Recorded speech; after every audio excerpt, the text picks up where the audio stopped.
Yes, boys, so we're back home, back in Dubai. And I've been thinking a lot recently, to be fair, mainly since I've been back here after coming from South Africa. There's so much money here, there's so much to achieve here in Dubai that it seems like everyone's not really happy. And I think that's probably the same in the UK, same in the West, same everywhere. You see everything, you see the money, you see the cars. Everyone's always doing better than you. No matter what you're doing, there's someone doing better. But in South Africa, for example, these kids have literally nothing.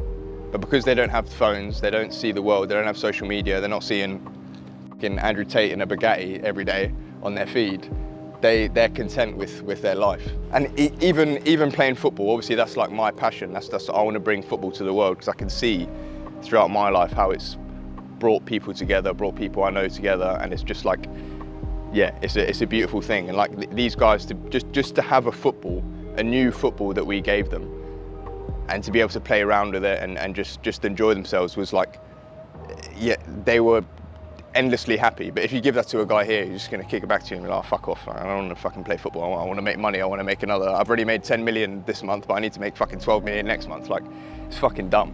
And I've been thinking, I just think it's more about legacy, to be fair.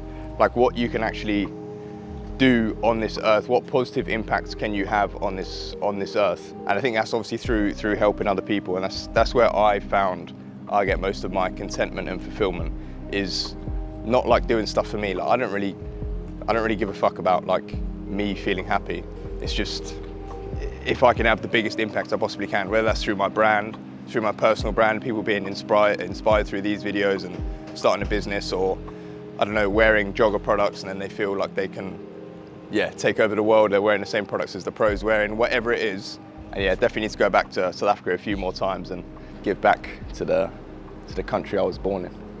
With football right now, obviously it's pre-season. I was injured for literally the whole of pre-season. I'm kind of just getting back now, but to be honest, I'm rethinking a lot of it, just because everything's so hectic with jogger, with everything else. And it also kind of links back into what I was saying. Like, I feel like playing football for me now is almost selfish. I'm not impacting anyone by me playing football in Dubai at all. Yeah, I think it's selfish using my time there, where it's just like, I don't know, maybe it's just fueling my ego, saying I'm a professional footballer. It's not helping anyone. No one's coming to watch, no one's getting inspired. I'll have to think about it. I'm just getting back now, but yeah, I don't know if it's the move long term. I'm cooling in New York, I'm chilling in New York. The hoods is on my block and the brothers at the court. The baseball hats is on and the projects is calm.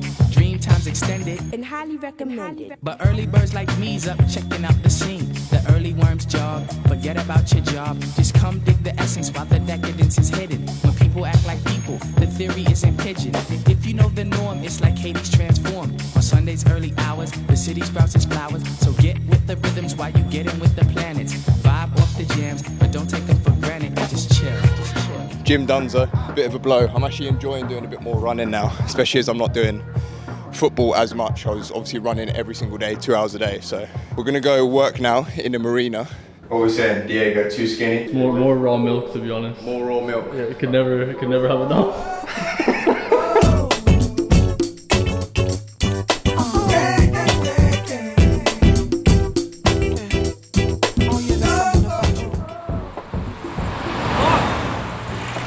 Shut up, Diego.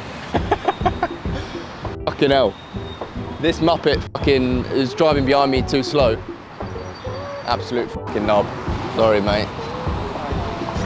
Just drive, yeah.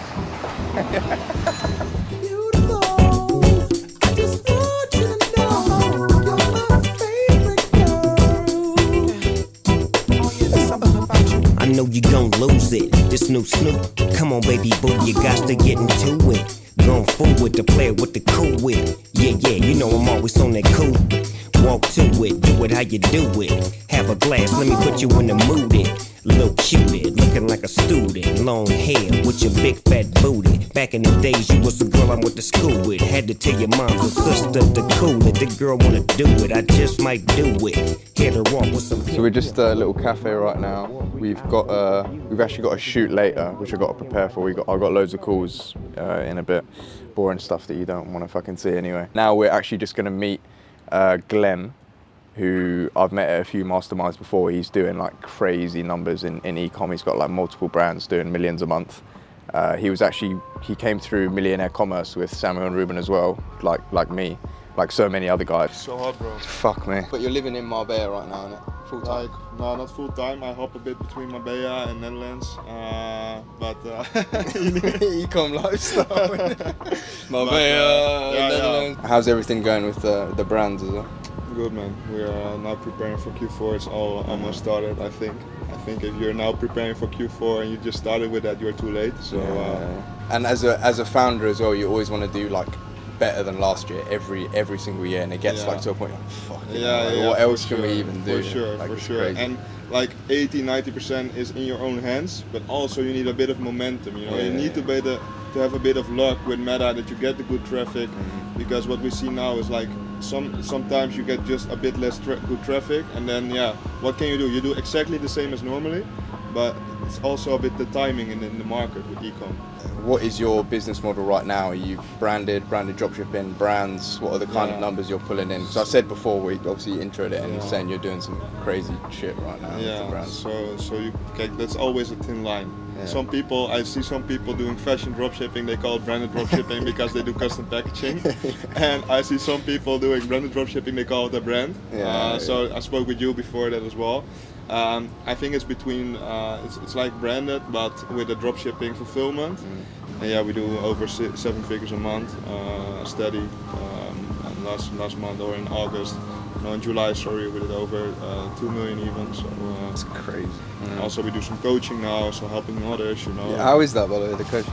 It's quite good, I have to say. I really like it because a lot of people do I do coaching because I like to help others. That's always the main reason they tell. Most people do it for the money, and I'm not gonna lie. Of course, it's good money as well. But I always said I don't want to be that guy that does coaching and not putting the numbers in himself. And we know, especially obviously being in Ecom for however long now, like the amount of people that are coaches or have courses, but they are actually doing zero money, or even if they're doing 200k a month, they're making zero revenue, and all their profit they make for themselves is coming through coaching. One of the biggest reasons I started coaching is to outplay those guys. The good thing about Ecom is it's everyone can start. It's also the bad thing, because you get a lot of bullshit in the game, and you know that as well.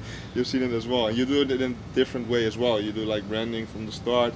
So, and that's the end goal for most people. But most people always say, I want to do branding, but nobody starts with it. Yeah, and there's a lot of people that I've done a lot of like free stuff, like schools and stuff like that for people, like free videos and stuff. But there's so many people who just come into the game and they just want to get rich, but they have no idea what it takes to actually succeed. And you have to have this obsession to be able to succeed. I don't know if there's maybe a common theme you can give of the guys you've coached or you've seen around you, that they have this trait or something that like takes them apart from everyone else. Yeah, for sure. I have one student now, and he was yesterday in a group call as well, and I told it to every other student, like, this is your right example. This guy, he has a very, very, very horrible private situation with his dad. His dad is like sick and everything. Even though he's now even with his mom and sis on holiday. Even when he's on holiday, I see him the most active of all students. And this guy had the most setbacks, the most struggles you literally can have. You cannot imagine. He had every problem you could face in his start. You could face, he had it. But he's the type of guy that doesn't come to us in the group. You're like, guys, I'm so unlucky, always me, why is me having this ad account block, or why is me having this payment processor issue? No, he's the guy, he says, yo guys, I have this problem, how am I gonna fix it? What am I gonna do now? What is the solution for this? His whole mindset is different, and he had some Ecom experience already with Google, but now he decided to go back to Meta. And that's the crazy difference between him and other students, that he's just always searching for the solution instead of like blaming others or blaming the situation or whatever. There's a certain stage where like 12-hour days of just work, it doesn't actually pay off that much. Like the rewards aren't as good. Like probably the stage you're at now, it's not. You don't need to just put in 12-hour days on your business, because you end up doing other people's tasks that aren't worth your time, for example. But at the start, when you're doing everything, you have to take on all of everything. In the start, I was making 14 hours a day, even got sick every few weeks because I was having 2 less sleep, And I think that's how you should see the beginning. But that's also the thing with Ecom, with all those gurus who say, yeah, with 2 hours a day you can become profitable, or you can do, you know, that's what all these gurus say. Like just 2 hours a day and you can do Ecom. That's the biggest bullshit I ever heard. Until you get your fucking payment processor banned, your CVR's down, you're losing money, your Meta's fucking like, and then all of a sudden you need all this. You need 14-hour days. Or they say, for example, like with AI. You can literally run your whole business, you know? That's also the biggest bullshit you can have. Yeah. That's bullshit.